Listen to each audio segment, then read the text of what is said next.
Yes, so after Frederick gave you some examples for performance trials, or yeah, I will give you a more recent example in German. Well, you cannot yet call it history, I would say, but from the more recent past. So, yeah, Mathieu was already wondering, what is this NSU you're talking about? And I already gave him a little spoiler. I don't know how many of you know about it or remember the name really. NSU was a right-wing terrorist group in Germany. Terrorist? Group. Neo-Nazis, we call them, or neo-fascists, you could say as well. And there was I think the correct pronunciation is tribunal, but I think that sounds ridiculous, so I will just stick to tribunal or a performance trial. And so the tribunal that took place in Cologne in 2017 was about this group. And yeah, so as I said, it was a performance trial. It was not a real trial in front of the law, but there was also a real trial, so I will talk about that later. And there were also more tribunal about this, so more performance trials about this group in the years after, but I will stick to this one as one example, also because I was there. So I changed my clothes, I don't know if you noticed. Yes. So I have this shirt from the trial, the performance trial, and here it says in German, aufklären und einmischen, and it means like enlighten or pass knowledge and get involved. So don't ignore it, but get involved. Because it was a really political event. And it, as I said, it took place in Cologne, in a theater actually. But it was not a theater. They took it really seriously. They just used the place. And it was organized by civil society. I will get to that later, give you more specifics. And there were more than 1,000 visitors, but not all of them were participants. So many people like me, they were just going there to get some information and also to show solidarity, but were not actively participating. There were some workshops as well where everyone could participate, but there was also a main stage, and for example, most people didn't go on this stage. And the motto was to dissolve the NSU complex. So I will talk about that, what was the NSU complex. And for that you need some more background information on the group itself. So NSU means National Socialist Underground, and they were a neo-Nazi terrorist group that murdered 10 people between 2000 and 2007, and 9 of them with the same weapon. And mostly they were Turkish migrants or from Turkish families, and they were small shop owners mostly, and they were killed inside their shops. And there was also one Greek migrant killed and one German policewoman, later with a different weapon. So the others were all killed with the same weapon, with the same gun. And they were also, this group committed also bombings where more than 20 people got injured. And one of them, actually 2 of them I think, took place in Cologne. And the theater where the trial was made was very close to the street where the bombing happened. So there's also a relation to this place. And they also did bank robberies, like to finance their activities. And they were underground, so no one knew actually what was happening.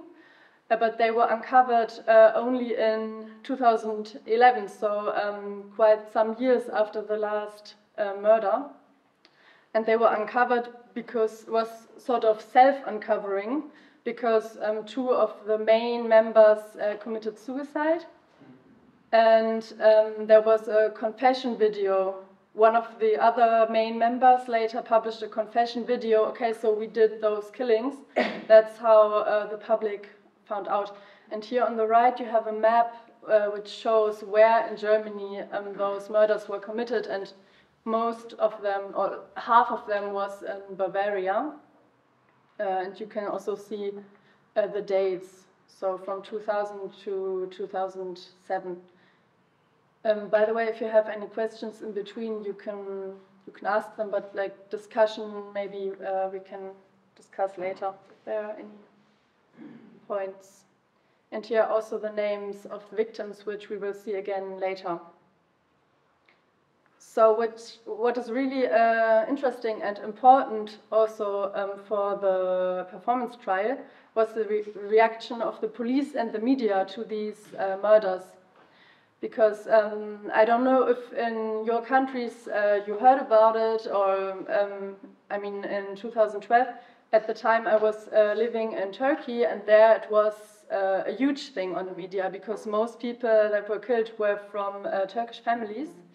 And so the media there was watching really closely. But, and in Germany, of course, as well, but I don't know how it was in other countries. Maybe we can talk about that a little later. Would be interesting to know. And the police, they investigated in the direction of the victims. So they said, yeah, so probably they were involved in some gang crimes and they killed each other because of some rivalry or something like that. That was their theory. Media. So the police. Oh. And also the media, both. And the police, they investigated in this direction. And they denied that it was a possibility that there were any racist motives. They didn't even think about it. Maybe some of them did, but they didn't really investigate in this direction. And they even interrogated the family members. So in some cases, because most of the people that were killed were men, and some even thought maybe their wife killed them. And they talked to the family members and asked, like, yeah, did you hate your husband? Did you have some problems? I mean, imagine someone you love is killed and then the police comes and suspects you that you did it. Or they even, I mean, it's incredible, they even ask the children, yeah, did your father do some abuse to you and stuff like that, like crazy things, instead of even considering a racist motive. And the media, they also used very stupid names for this. Yes? And because there was no link at the time between the different murders, it was thought as isolated crimes. No, right? there was a link. Oh, so the police? But not in the beginning, of course, because there were like fewer cases. But when there were more cases, and then they found out also that it was probably the same weapon. Okay. And the media, I will get to that now, they linked those murders and they called them like the Bosporus crimes or the Döner killings or the Turkish mafia and stuff like that. And they thought, yeah, maybe the killer is from Istanbul and he's coming here and killing people. Really incredible. So we can say that, yes? Was at that time the confessional video already released? No, that was later. Okay. So this media thing I'm talking about now was in the 2000s. So while those murders were still going on, or even before 2011, 2012.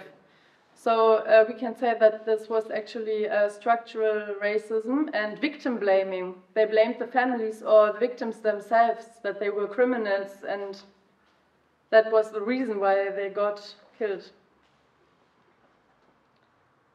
And yeah, I will talk a little bit about this. Who was this NSU, National Socialist Underground? So they are often referred to as a trio. So 3 people, you can see their pictures here. But they actually had a big support network.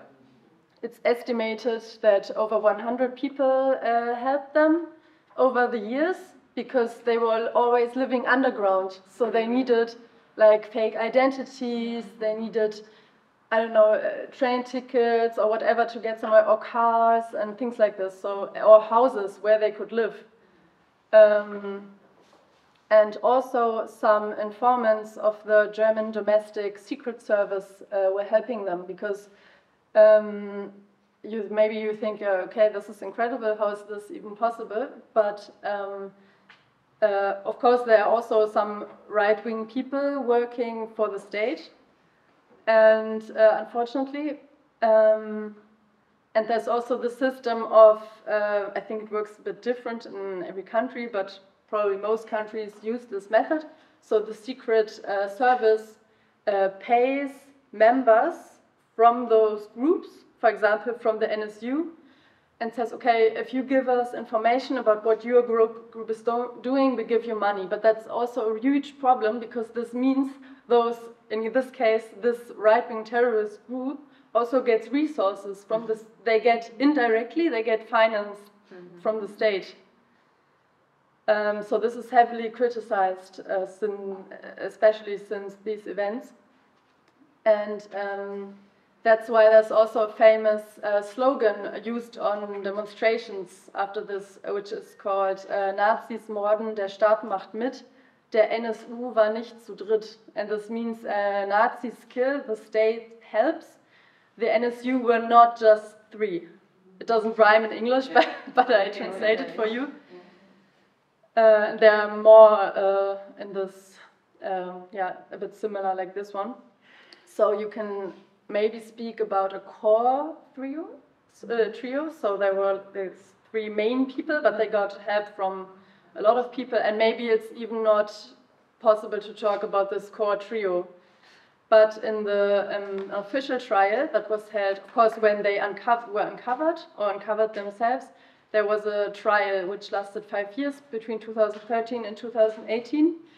And the woman here you see on the left, Beate Schäpe, she was sentenced for life.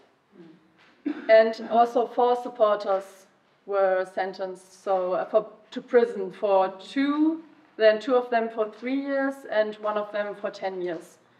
So, but there was, so some of them, or one of them was released immediately after the sentence, because they were so long in prison before, during the process, that even when the sentence was announced, their time was over already. And the 2 men, they committed suicide. 2 men, yeah, of the main, yeah, those 2, yes, they committed suicide. And so they committed suicide because they were on the verge of being discovered? Or? I think so, yes, yes. And so this is what is called the NSU complex. So it's not just 3 isolated people, but it's a big network, and also some people from the state involved somehow, but we don't really know to which degree. So this is the complex. And here in front there are the family members. They're carrying signs with the names of their relatives that were killed. And then how did the idea of this tribunal, how did they get to this idea? So after the murders of the last two victims of the racist crimes, so before the policewoman was shot, there were demonstrations in Kassel and in Dortmund organized by the families of those last 2 victims, and they said, okay, now we have 9 victims, we don't want another 10th victim. What is the state even doing about it? How many people more need to die before the police will actually try to investigate, and not just investigate inside the families? So that's why they organized this, and that's how the families also started to connect. And most of the participants of these demonstrations, they were from Turkish or Kurdish origin, and there was, unfortunately, I must say, almost no solidarity from the German civil society. So at that time it was mostly organized by the migrant community. But after the self-disclosure of the NSU, so when it became clear, okay, those were actually racist murders, initiatives started to build up also together with German civil society. So, for example, Kolbstraße is everywhere. Kolbstraße is the street in Cologne where there was one of those bomb attacks. And Initiative 6 of April, that's when one of the murders took place. So it means that the murders or the bombings were not accompanied by any claims. There were no...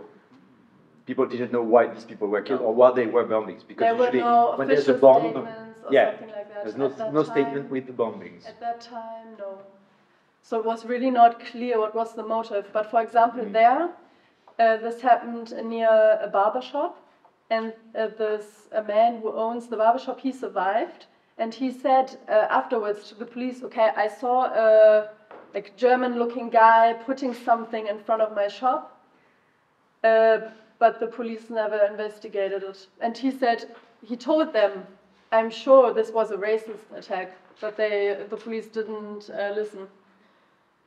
And so the families, they were really, they had no trust at all in the German authorities to really investigate even at the real trial, because they had this bad experience with the police. So the idea of an own performance trial emerged in 2014, and then it was prepared for several years, and it happened in 2017.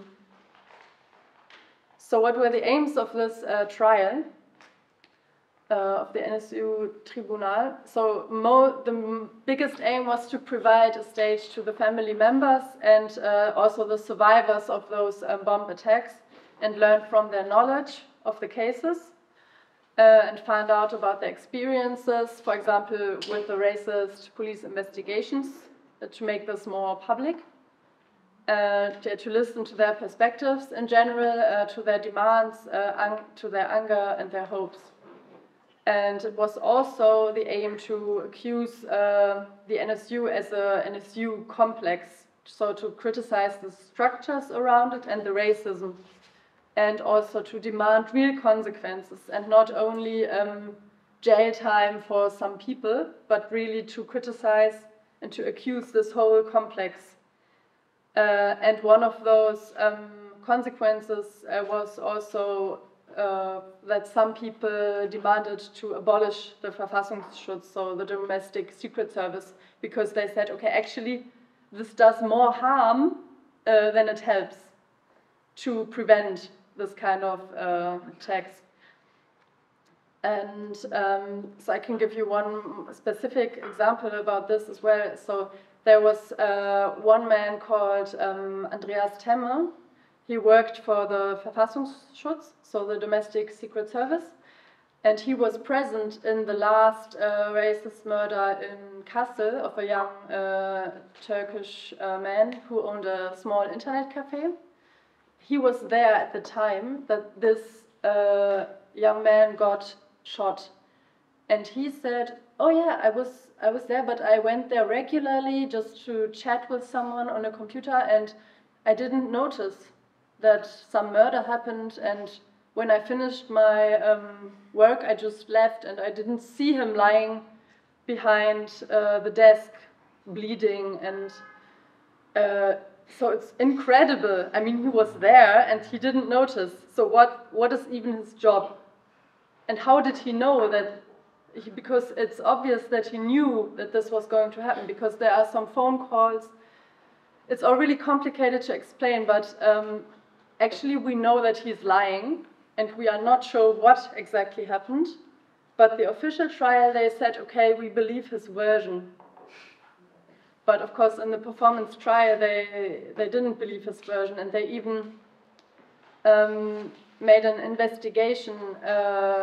It's called Forensic Architecture, an organization that recreated the room of the internet cafe, and so with the correct measures to see if what this guy was telling is even possible. So when he walks out of the internet cafe, and there's this counter where the man you'd usually give the money to should stand.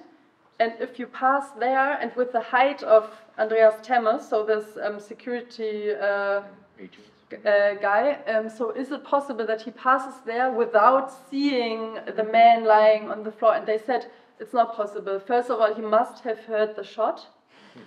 Even if you have some buffer, you must hear something.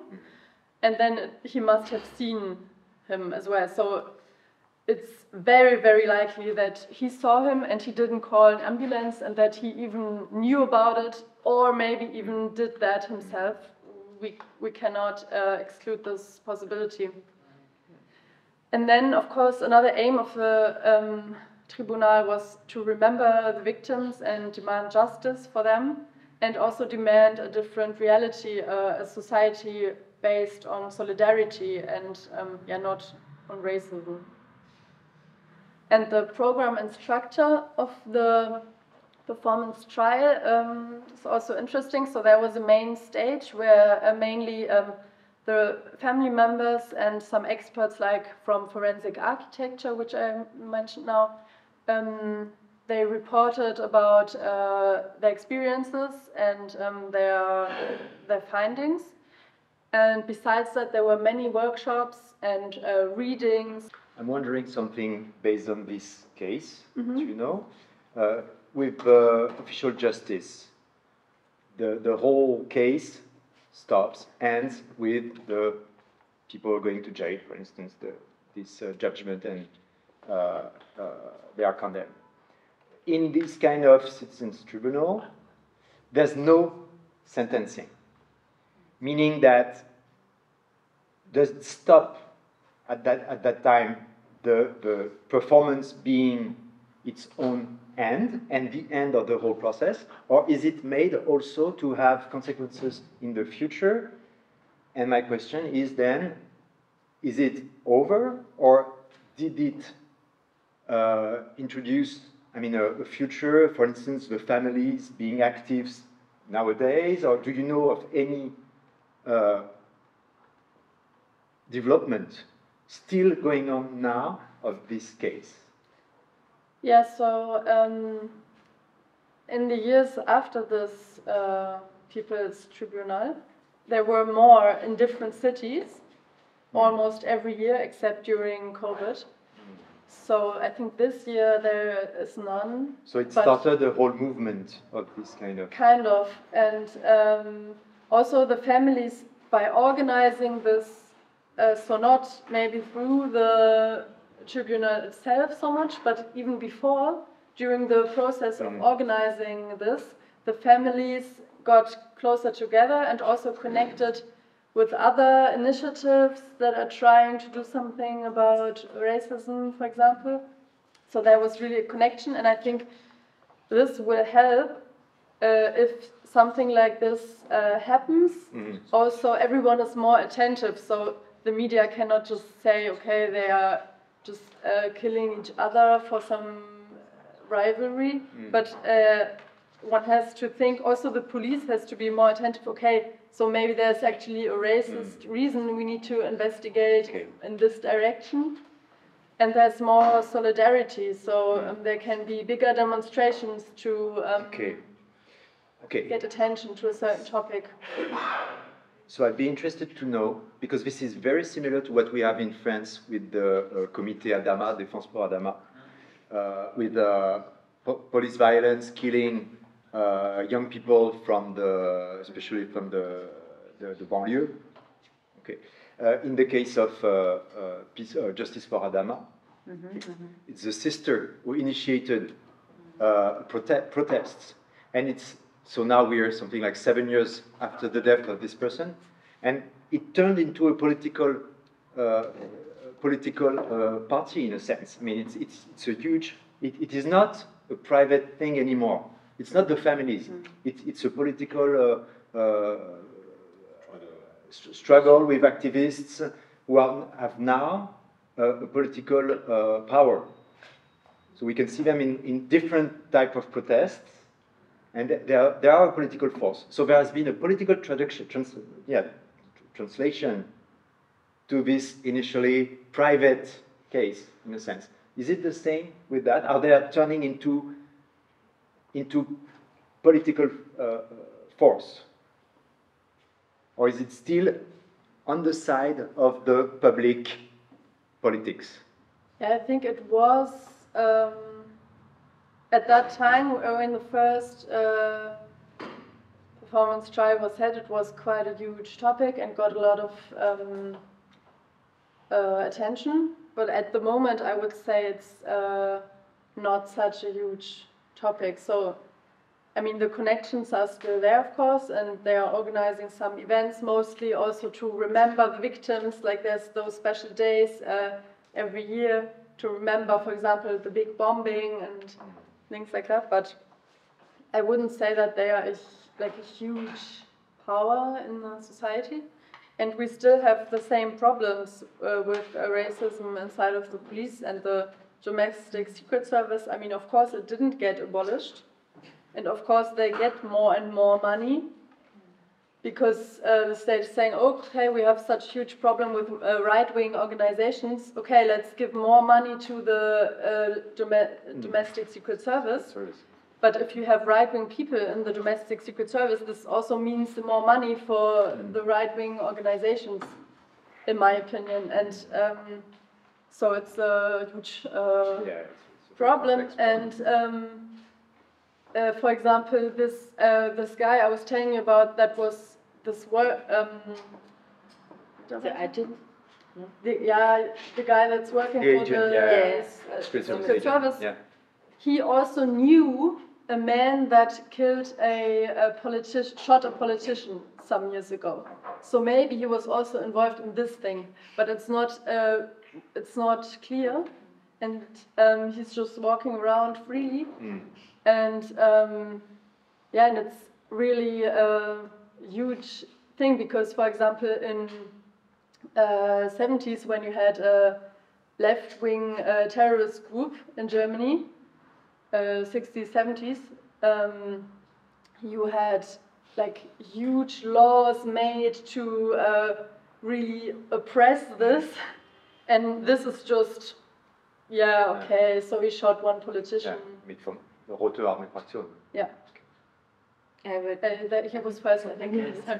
It's a little bit in the continuation of what Juli was saying, also out of the parallel with the Adama committee, is that, okay, the Adama committee stays also structured as a type of political committee, but there is a lot of persons, at least around me, who were not very politicized, are not very sensitive to this question before, and through the frequentation of this committee, didn't become part of it, but somehow became very sensitive to this question, and had a beginning of political consciousness somehow. So I was wondering, in this NSU trial, what was the percentage of the person who came to see somehow without being already militant or feeling concerns by this question? You mean the people that were there live? Yeah, like just like you went to see the trial. You went to see and you get sensibilized. Yeah, I mean, I think most people that went there were already a bit, at least a little bit, because otherwise they wouldn't be interested to go there. But I mean, in general, there were more right-wing murders or attacks in Germany after that from different groups. And I would say that there the public reacted differently, also the media, and so there is more sensibility to this bit since then, I would say, but more on the side of the public and the media, maybe, than on the side of the state, and yeah. But would you say that it had an impact on the political forces? Meaning, for instance, that the left wing have been more powerful after this, or on the contrary, the right wing extremists have gained from the whole case? I don't think that the percentage of right wing or left wing parties at the moment is really based on this issue. I think they have different issues which are more in the media right now and which influence the voters more than this. I'm saying this because in France we can think that the more there is this kind of demonstrations and protests, and who's gaining from it's the far right. The far right is becoming more and more popular. The more you mediatize this kind of actions in France, it seems that it's the winners are the far right. So that's why I'm asking this.